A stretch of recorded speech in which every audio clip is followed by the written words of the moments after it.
पाकिस्तान ने एक पुरवकार तकरीब विच करतारपुर कॉरीडोर दा नींह पत्थर रख दिता। इस तकरीब के मेहमान खसूसी वज़ीर आज़म पाकिस्तान जनाब इमरान खान साहब सन ते तकरीब विच भारती ते पाकिस्तानी मंदूबीन दे नाल-नाल बैनुल अक़वामी मंदूब भी शरीक होए।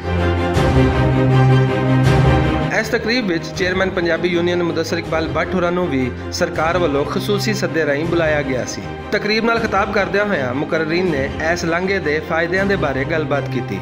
आज करतारपुर में वाक़े दरबार साहब में पहुंचने के लिए भारतीय सिख यात्रियों को पहले लाहौर और फिर तकरीबन 130 किलोमीटर का फासला तय करके नारोवाल पहुंचना पड़ता है, लेकिन अब करतारपुर राहदारी के कयाम से ये फासला महज 3 से 4 किलोमीटर रह जाएगा। वो अरदासें जो करोड़ों मेरे भाइयों बहनों ने 70 सालों से की है, आज इस गरीब को इधर नतमस्तक होने का मौका मिला। मैं आज उस अरदास के साथ आई हूं कि मेरे जैसे जहां पे भी अरदास कर रहे हैं उनको भी इसके खुले दर्शन दीदार मिलके वो भी अपनी इबादत करें और अपनी झोली खुशियों से बच सकें। करतारपुर कॉरीडोर जिन्हों हुकूमत पाकिस्तान वालों अमन कॉरीडोर का नाम दिता गया है, इस लांघे वास्ते सब तो ज्यादा तनकीद बर्दाश्त करने वाले नवजोत सिंह सिद्धू होरां तकरीब नाल खिताब करदिआं आखिया कि पाकिस्तानी हुकूमत ने अज सिखां दी झोली खुशियां नाल भर छड्डी है। जिहड़ा यार ना देखे ऐबां नूं ओ यार मुबारक हुंदा है,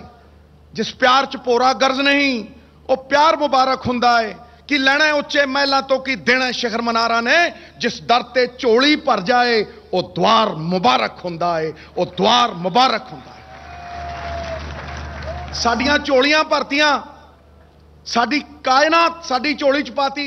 अमन कॉरीडोर बना के खित्ते विच अमन वास्ते 2 कदम अगे वध के काम करने वाले वज़ीर आज़म पाकिस्तान जनाब इमरान खान होरां ने आख्या कि पाकिस्तान ते भारत वास्ते अमन तो अलावा अगे वधन दा कोई दूजा रास्ता मौजूद नहीं।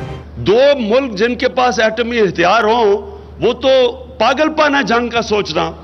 वो तो बेवकूफ इंसान है जो कभी सोचेगा भी कि एटमी जंग कोई जीत सकता है। वो तो सब हार जाएंगे।